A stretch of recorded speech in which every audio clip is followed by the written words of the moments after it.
Hoje é dia de gravar mais um podcast com uma convidada super especial, que nós nos formamos todas em um dos cursos que fizemos de impulsionar o nosso autoconhecimento. Vão ser 2 podcasts e eu vou deixar a Karina se apresentar para vocês.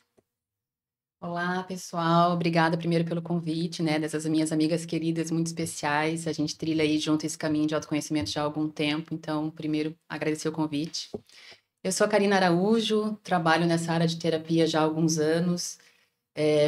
Tenho ali uma especialização em parapsicologia clínica, também em psicanálise, e trilho essa jornada aí de autoconhecimento desde a adolescência, que me moveu ao longo desses anos todos, a ir conhecendo quem nós somos, né, por que estamos aqui, o que há dentro de nós, e estou muito feliz pelo convite. Muito obrigada. Seja muito bem-vinda, né? É um prazer, uma satisfação nossa, não só por ser nossa colega, mas também por ser uma profissional muito competente e que também tem ajudado muitas pessoas. Então, seja muito bem-vinda ao nosso canal Descomplicando a Terapia, onde a gente vai falar sobre um tema que é muito interessante também para você que nunca teve contato com as sessões de terapia, nunca teve oportunidade.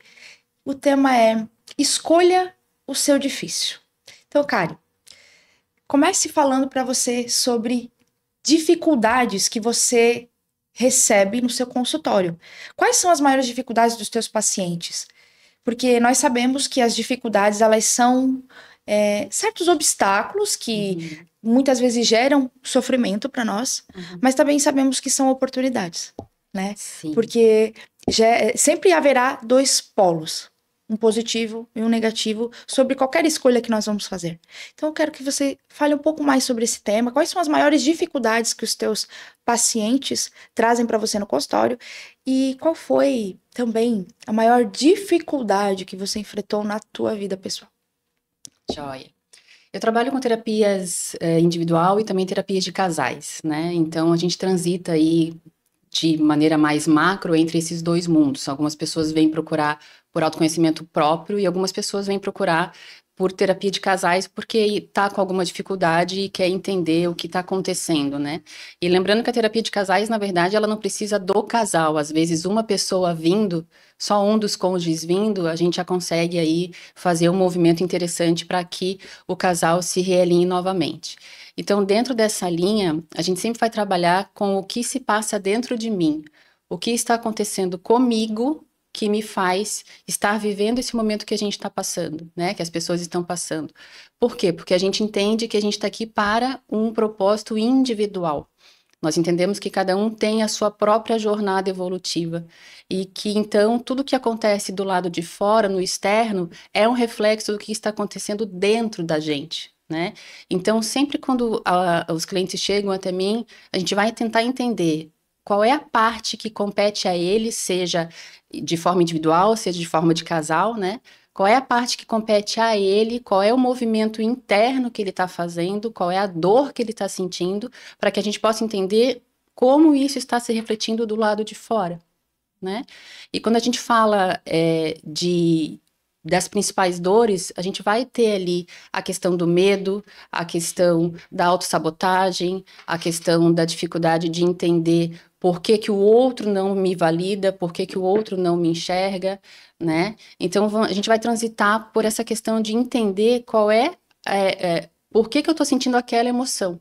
Então, eu gosto muito de trabalhar com essa linha, me dá o nome da emoção que você está sentindo. O que você está sentindo, né? E tem muitas pessoas que justamente ainda não iniciaram esse caminho do autoconhecimento e elas têm até dificuldade de dar nomes. E aí a gente vai trabalhar com a questão, normalmente as pessoas chegam no nosso consultório, né? Porque eu sou muito ansiosa, eu sou ansiosa, eu sou isso, eu sou aquilo, já dando rótulos para si mesmos, né? E a gente vai entender, então, ok, então se você não puder usar essa palavra, eu sou ansiosa, qual é a emoção? Qual é o sentimento, né? E na maioria das vezes a gente percebe que existe uma questão muito de medo mesmo do futuro.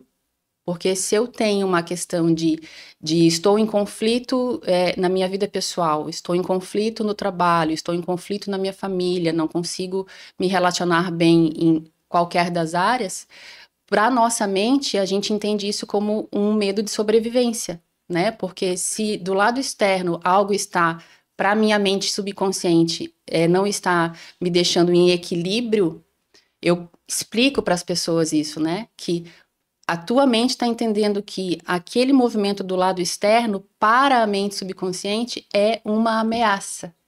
E por isso gera um desequilíbrio emocional, porque aciona nas nossas emoções e muitas vezes no nosso corpo essa sensação ilusória, mas que para a mente é real, de uma ameaça de uma possível sobrevivência. E aí a gente começa a transitar por esse caminho de entender isso, né? Bem importante. Aciona no nosso corpo. Exato. E o nosso corpo, as pessoas acabam não se atentando, justamente porque não conseguem nem identificar a emoção, mas o corpo, ele fala junto quando a emoção vem. Eu gosto de falar assim, presta atenção no que o teu corpo está te dizendo. Ah, como assim? É aquele nó na garganta, aquele frio na barriga, a mão que está suando, o excesso de fome, a falta de fome.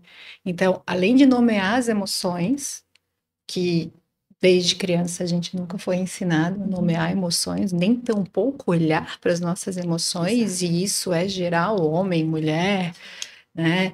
Hoje a gente tem, depois que começamos a trilhar por esse caminho, a capacidade, o discernimento de sentar no chão. Eu tenho filhos, né?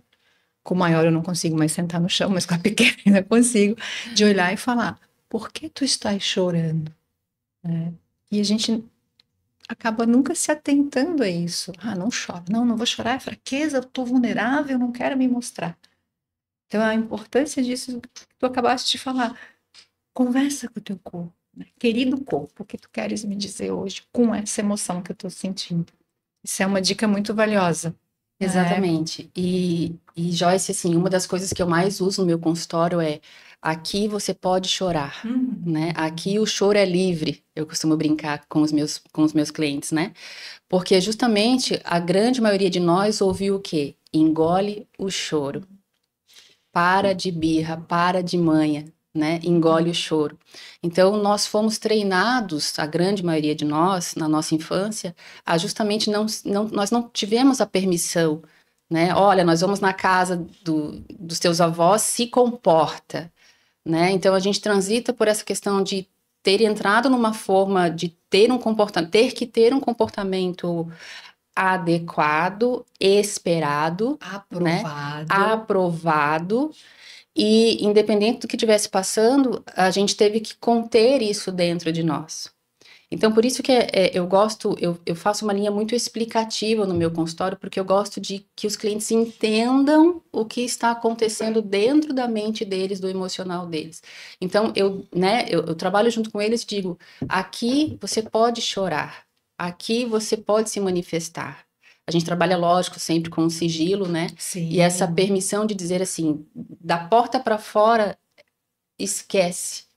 Não existe mundo lá fora e o que a gente vai falar aqui, fica aqui dentro. Então, tu podes falar o que tu quiseres, como tu quiseres, de quem tu quiseres, que é sigilo absoluto. E quando a gente dá essa permissão, muitas vezes uma palavra que a gente toca, o choro vem, porque o corpo está sobrecarregado, né? Está tudo muito interligado, né?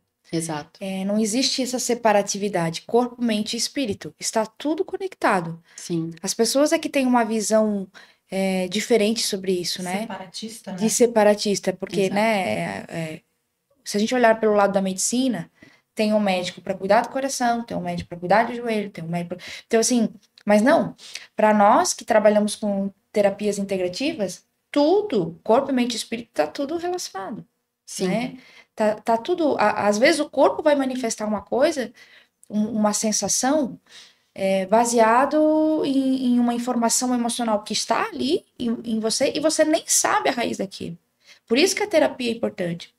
A terapia, a gente vai olhar para essa raiz de que você pode não lembrar do fato que te causou aquela emoção, mas o teu corpo lembra. A tua memória emocional está ali e ela grita a partir daquilo que teus olhos veem ou teu ouvido, né, ouve. Então, é muito junto. Essa tríade, ela é muito utilizada no consultório e as pessoas não dão importância para isso. Ah, é coisa da minha cabeça. Não, não é coisa da sua cabeça. E justamente na terapia a gente traz essas ferramentas Exato. para que essas emoções sejam identificadas, compreendidas, validadas, para posteriormente seguir a jornada não mais sofrendo ou sentindo aquele entrave, aquela dor daquela emoção, Sim. né? Mas para que traga leveza. E qual é a maior dificuldade hoje que os seus pacientes, teus clientes trazem para o consultório? Porque nosso tema, né? Escolha o seu difícil. Qual é o difícil? Qual é o ranking? Exato. E aí, dentro dessa linha escolha o seu difícil, eu costumo trabalhar muito com os meus pacientes, né? Já tá difícil. Então, o convite que eu faço para eles é: vamos entender o que está acontecendo, porque difícil já está. Então, a partir do momento que a gente para olhar, para aprofundar e dar nome a essas emoções e tentar, num trabalho conjunto, identificar a raiz, como a gente fala, né? Por exemplo, a tristeza que você está sentindo agora, a sensação de que você está sendo rejeitado por alguma situação externa, né? A rejeição não vem da pessoa que você acredita que está te causando, a rejeição está dentro de você. Então, quando eu faço esse convite, escolha o seu difícil, é mostrar para as pessoas que difícil já está. Então, por exemplo, se eu tô, e aí a gente vai trabalhar em várias linhas, porque já falamos aqui, somos corpo, mente e espírito, né? Então, às vezes, vem uma pessoa com uma questão de, por exemplo, de precisa trabalhar a saúde física. Não consegue, por exemplo, fazer exercício físico. Está em processo de autossabotagem. Ah, eu tento, já dei rios de dinheiro para as academias, matriculo, assim, não é só matricular? Não, não é só matricular. Né? Ah, mas eu já fiz a matrícula, ok, mas tem que ir lá fazer, né? Sim. Então, por quê? Ah, mas eu não consigo, não tenho tempo. E a gente percebe que existe um processo de autossabotagem. E aí eu entro com esse questionamento, né? Mas assim, já não tá doendo, já não tem, de repente, um excesso de peso, já não tem uma falta de saúde física, de condicionamento. Então, assim, difícil já está. Então, vamos entender agora por que a sua mente está tentando te impedir de fazer esse movimento, né? Porque isso é muito comum. O cérebro vai te afastar da dor e te aproximar do prazer. Exatamente. Na verdade, ele vai pelo caminho mais fácil, que ele já conhece, né? Exato. Zona de conforto. Exato. Sai da zona de conforto. Para todas nós aqui, quando iniciamos o nosso processo de terapia, para que mais desconfortável do que foi? Para que mais difícil do que foi? Exato. Dá vontade de desistir no meio do caminho e dizer o que eu fui inventar agora, com essa idade, ou nesse tempo, nesse movimento, para quê? Mas não é libertador. É extremamente libertador. Então, muitas vezes, escolher o difícil é sinônimo de liberdade. Eu sempre falo assim, ó, vamos deixar doer um pouquinho para não doer nunca mais. Ou para entender essa dor e quando ela vir de novo, a gente vai lá e falar, já sei, já conheço a ferramenta, vou usar essa. Exato, porque o processo terapêutico ele passa por isso, né? As pessoas elas fogem um pouco, elas têm um pouco de receio porque no fundo, no nosso íntimo a gente sabe que vai doer. Uhum. E eu já aviso, vai doer. É uma das primeiras coisas que eu aviso. Olha, vai doer. Tem certeza? Aquele teste, tem certeza? Não, eu tenho, então tá bom. Mas junto. Exato, mas aí, novamente, difícil já está, doendo já está. Só que a nossa mente tem pela zona de conforto, pela questão realmente do caminho mais fácil, existe um sofrimento conhecido. Então, quando a gente fala, né, vamos falar num relacionamento que já está complicado, que já está difícil. Algumas pessoas não querem mexer porque aquela dor, aquele difícil já é conhecido. Ah, é assim mesmo, melhor não mexer. Só que, na verdade, quando a gente mexe, melhora muito. Só que para melhorar muito, existe um caminho que a gente chama de processo. Existe um processo que precisa ser olhado, cuidado, entendido, para que daquela dor que está doendo, né? Às vezes está doendo 8, um processo terapêutico vai levar a 10, mas depois aquela dor simplesmente vai desaparecer. Por quê? Porque a gente vai compreender que essa dor não é o outro que está me causando. ela está dentro de mim, ela tem uma raiz, e quando a gente identifica a raiz dessa dor, a gente pode, então, depois conversar com ela quando ela aparecer de novo e dizer, olha a rejeição, espera que eu já te conheço. E até porque se eu mexer em algo que tá doendo, eu vou ter que me obrigar a fazer alguma coisa com aquilo. Então, vai mexer na minha zona de conforto. Exato. Vai fazer com que eu faça algum movimento com relação àquela situação. Ou eu vou ter que sentir, ou eu vou ter que reviver momentos que eu não gostaria de reviver, ou eu vou ter que tomar decisões. E daí isso assusta. Sim. Aí, qual é o difícil que você quer? De sentir ou o difícil de ter que fazer escolhas novas e ter que se esforçar para que elas façam parte da tua vida a partir de agora? Então, o difícil já tá doendo. É. Você tá num relacionamento do qual você se sente rejeitada, mas você já se rejeita muito antes. Exato. Aí você tem medo de terminar esse relacionamento, com medo de ficar sozinha. Então, assim, mas já tá difícil. Você já tá se sentindo sozinho. A Exato. famosa solidão a dois, né? Já não está mais confortável. Por que permanecer no desconforto? Exato. Isso aí. Eu gosto de falar assim, respira fundo, tenta sair do corpo, né? Entre aspas, Sim. para quem só está escutando não está vendo. Então, entre aspas, tenta sair do corpo e olhar para a situação que tu te encontras. Né? Não no sentido de julgar, nem de criticar, mas no sentido de compreender. Te permita um olhar de compreensão. Sim. Olha para aquilo e fala, tá muito difícil. Por que eu estou me submetendo a isso? Porque Assume que tá difícil. assume que está difícil e assume que tu estás te submetendo àquilo, talvez por uma emoção e um sentimento que tu ainda não consegues identificar, que tu pode chamar de rejeição, que tu pode chamar de dependência emocional, que tu pode chamar de conveniência. Mas olha, sai de fora e analisa, faz uma autoanálise. O que eu vejo é que as pessoas, elas têm muita dificuldade de acessar esse local de vulnerabilidade. Porque a gente aprendeu que se mostrar vulnerável é uma fraqueza. E, na verdade, acontecem grandes transformações na vulnerabilidade. Exato. Muitas transformações, muitas. Mas é aquele desejo louco de ser a Mulher Maravilha, o super-homem, eu dou conta de tudo, eu resolvo tudo, eu faço tudo. Macho alfa. Macho alfa, a super mulher, né? Aí chega na hora, quando vai deitar, aquele momento de introspecção, de quietude, onde cada um tem o seu tempo. O que eu estou fazendo da minha vida? Quantas perdas a gente tem que passar ainda? Ou que doença que precisa chegar para a gente se dar conta que nós estamos contribuindo para tudo isso, nós mesmos. A nossa forma de enxergar a vida, a nossa forma de enxergar as pessoas e situações. O que precisa acontecer ainda? Já tá doendo. Você já tá tendo dificuldade.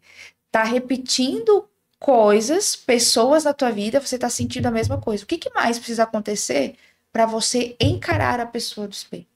Que tipo de choque que tu vai ter que ter? Não é? E nesse ponto eu trago a reflexão sempre, eu gosto sempre de trazer essa comparação com o corpo, não pela estética, porque a nossa meta não é estética, né? A nossa meta é uma meta de saúde, porque a gente tem comprovações científicas de que se você não tem um corpo saudável, ninguém está falando aqui de corpo estético, e sim de um corpo saudável, a tua mente não está saudável. Então é um alinhamento entre corpo, mente e espírito, e quando a gente fala também de espírito, a gente está falando da nossa conexão com o divino, e aí cada um vai trilhar esse caminho de conexão com o divino como queira, como escolhe, como sente, né? Então, essa união entre corpo, mente e espírito, ela tem que estar em alinhamento. E eu gosto muito de trazer o exemplo do corpo, porque ele é, para a grande maioria das pessoas, a promessa do ano novo, né? Estamos aqui ainda em janeiro, então a gente pode lembrar disso. Quantos de nós já prometeu que esse ano vamos, então, iniciar um processo de saúde física? Né? Mas a pergunta é, por que não conseguimos fazer isso ano passado? Por que desistimos disso tantas vezes o ano passado? O que a nossa mente trabalhou sem que a gente tivesse esse conhecimento, essa clareza, que nos impediu de fazer isso o ano passado, né? Então, o que eu preciso saber sobre mim, que eu ainda não sei, para poder evoluir neste estágio? E quando a gente vai trabalhar com exercício físico, a gente vai entender que se eu consigo ter poder sobre a minha mente na questão de dizer, eu converso muito comigo sobre isso, né? Quem manda aqui sou eu.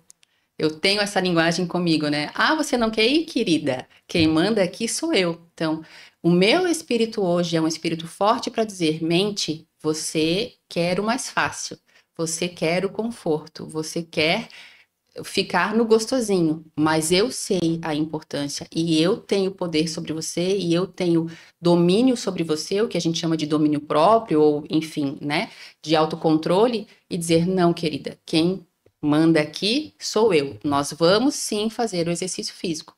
Às vezes a gente não está preparado para fazer de repente uma corrida, ok, vamos fazer hoje só uma caminhada. Mas a pergunta é por que que eu tive que virar o ano e fazer de novo essa promessa? O que foi que eu não consegui no ano passado? Porque o que existe sobre mim que eu ainda não sei? Essa é a pergunta. E aí a gente volta. Difícil já está. Quando chega lá no final do ano que você quer, né? Vamos falar de nós mulheres inicialmente falando, né? Que a gente quer, que roupa vamos passar o ano novo? Puxa, mas quantas de nós já compramos um vestido que era para ter usado no Réveillon passado e não usamos? Então, assim, de novo, mais um ano a gente vai transitar nesse difícil. E é importante falar que todos nós temos os nossos difíceis, né? Não é porque nós somos terapeutas que nós não passamos dificuldades, desafios. Então, neste determinado momento, cada uma de nós está passando por algum tipo de dificuldade e está aí buscando formas de lidar com aquela dificuldade. E isso é normal. Por que eu estou trazendo esse assunto? Porque as pessoas têm dificuldade de assumirem que estão com dificuldade. São os desafios da vida, né? E eles É só a vida acontecendo. até porque a nossa vida ela é circunstancial, Sim. então vão ter determinadas circunstâncias que vão nos desafiar e outras. E o que a maioria das pessoas não entende é que assim, cada um de nós tem as nossas respectivas mochilas com as bagagens emocionais. Então, às vezes, até o desafio, para mim, eu olho e falo, mas como que ela tá sofrendo tanto, né? Por causa disso. Por causa disso, começa o julgamento. Por causa disso. Mas por que que isso é tão difícil para ela e não é para mim? Né? É difícil e desafiador para ela, porque a bagagem emocional, o que ela carrega ali, é tão intenso que ela ainda não olhou, que ela não consegue se permitir seguir adiante. Vou trazer o teu exemplo de novo do corpo.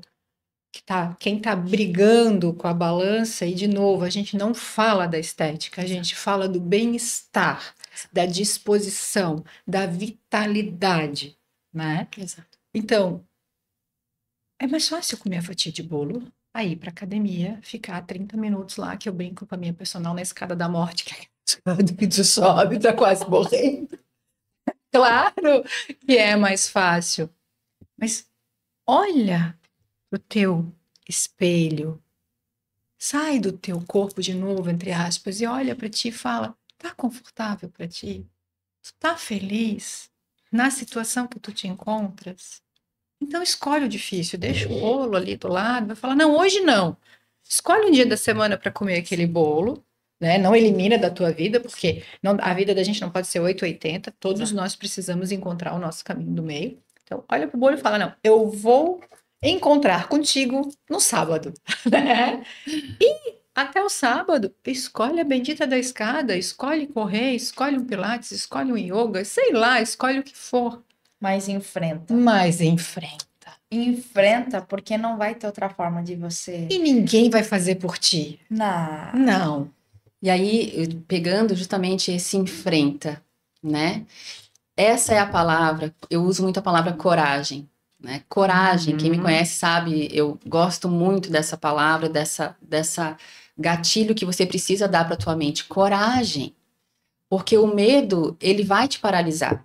Né? O medo paralisa. E o medo paralisa não só a mente, como paralisa o corpo também. E o que é o medo, né? Uma ideia. O medo é uma imaginação da mente daquilo que pode acontecer.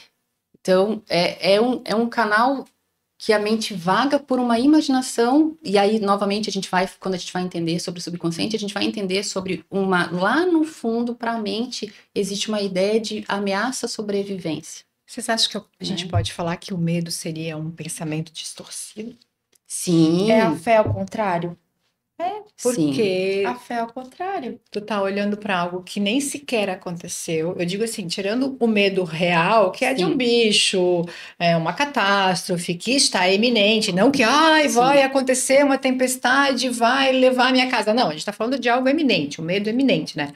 Mas esses medos é um pensamento distorcido. Tanto a fé quanto o medo depende do que você... Um move, o outro estagna. Isso. Né? Mas são ideias que você paga para ver. Você tem que pagar para ver. A vida adulta é cheia de riscos. A gente não vai ter segurança o tempo todo. Então, onde? A gente busca essa segurança nesse modo que aprendemos, né? Buscar a segurança na infância através dos nossos pais, por exemplo. Lá era necessário a gente ser poupado de coisas para a nossa sobrevivência. Sim. Mas a vida adulta é cheia de riscos. A gente não vai conseguir ter segurança o tempo todo. A gente vai ter que pagar para ver e enfrentar. Vai ter que enfrentar os desafios da nossa escolha. Exato. E aí é onde entra a questão da coragem, né? Porque às vezes a gente está lá no nosso momento vitimista e tudo bem, a gente tem o direito de ter ali um momento que eu gosto de usar a expressão, né? Crise de coitadez. Hoje eu quero ter a minha crise de coitadez e eu vou me sentar aqui no sofá e eu vou botar a pior das músicas e eu vou me acabar de chorar porque eu quero, né? Ok, nós temos esse direito. Me deixa aqui com a minha crise de coitadez. Ok, você Adorei. pode ter. Mas não, Bíblia, Vamos fazer um combinado. Vamos fazer um combinado? 10 minutos. É igual a história do bolo. Depois eu converso contigo. Hoje eu vou me permitir a crise de coitadez nesse instante. Depois, tchau. Estamos aqui falando para você que você pode ter a sua crise de coitadez desde que ela tenha um prazo estimado de 10 minutos. Exato, né? Então, vai sentar no sofá, vai botar lá a sofrência, vai chorar. Terminou? Enxuga o olho e vai lavar a louça. Vai trocar Vai do ocupar gato. a tua mente, Vai trabalhar, Eu digo, né? vai ocupar Isso. a tua mente. Não fica fomentando aquilo, aquela dor, porque, de novo, o cérebro vai querer fomentar aquela dor, assim, vamos chorar mais um pouquinho, né? Vamos delegar mais um pouquinho. Não. Te permita e vida que segue. Isso. E aí, por quê? E aí, junto nesse processo terapêutico, eu explico isso para os meus clientes, né? Tua crise de coitadez tem que durar 10 minutos, tá? Depois, se vira, levanta, vai, troca a música, né? Por quê? Porque quando o cliente passa por essa crise de coitadez, aí eu pergunto, ok, tive, qual foi a emoção? O que doeu? Qual foi o gatilho? O que você estava fazendo que veio um gatilho na tua mente que te fez acionar aquela emoção que você precisou parar? E aí, posso até contar uma história rapidinho que... uma história pessoal, só para os nossos ouvintes entenderem como a mente funciona. Um belo dia, já na vida adulta, né, não foi tão recente, mas já na minha vida adulta, eu estava literalmente lavando louça na minha casa e tocou na rádio uma música. E eu estava lavando louça e eu comecei a chorar. Do nada, comecei a chorar. A emoção veio, o corpo se manifestou, a emoção estava presa lá dentro. Eu falei, gente, porque obviamente já num processo de autoconhecimento há muitos anos, a emoção veio, eu deixei vir, porque eu sei da importância de fazer essa liberação, né? Por isso que eu dou autorização para a crise de coitadez, porque essa emoção precisa ser liberada naquele momento. Claro, existe lugar e hora, né? Mas precisa ser liberada. E eu dei vazão àquele choro e depois eu disse, ok, o que aconteceu? E aí eu me lembrei que esta música foi uma música que tocou quando eu era criança, eu devia ter em torno de uns 10 anos. Eu estava fazendo lição de casa da época que não havia Google, né? Tinha que pesquisar. Era a caneta, né? Folha ao maço, né?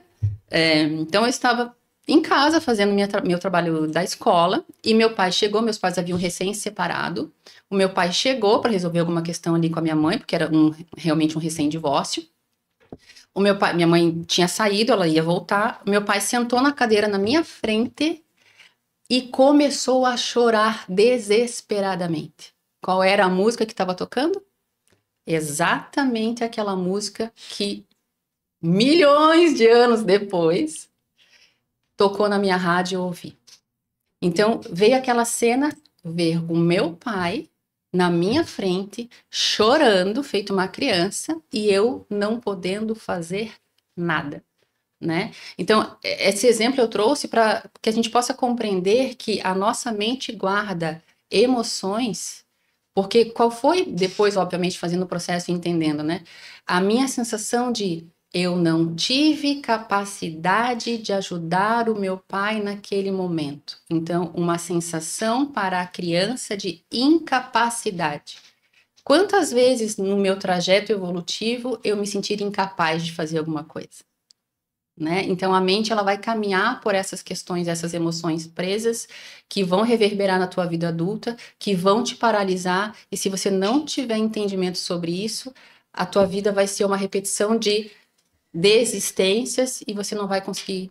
Ou seja, toda dificuldade é uma oportunidade, tudo está a nosso serviço, embora você naquele momento resista àquilo, não quer olhar para aquilo como uma oportunidade de evolução, e todo sofrimento tem o seu sentido, toda dificuldade tem o seu sentido. Ela está querendo te impulsionar para uma... Não está querendo só fazer você sofrer, ela está fazendo você olhar para aquilo de uma perspectiva diferente, para que você evolua com aquilo, né? Exatamente. Então, vamos agora, nesse início de ano, com esses novos projetos que todos gostamos de fazer, nos permitir escolher o nosso difícil, seja ele qual for, qual dificuldade, qual desafio, né, que vocês estejam passando, mas se olhem e escolham o difícil. Trazendo um olhar e uma ótica de que esse difícil ele vai enriquecer a tua jornada e vai lá na frente, depois de um processo que é longo, que não é rápido, porque nada que é rápido é verdadeiro, nada que é rápido permanece. Então, é longo, é árduo, é difícil, mas traz leveza. Karina, obrigada pela tua participação. A gente tem um segundo bloco, né? Uma continuidade, mais um assunto. E vamos seguir para o nosso próximo tema. Vamos.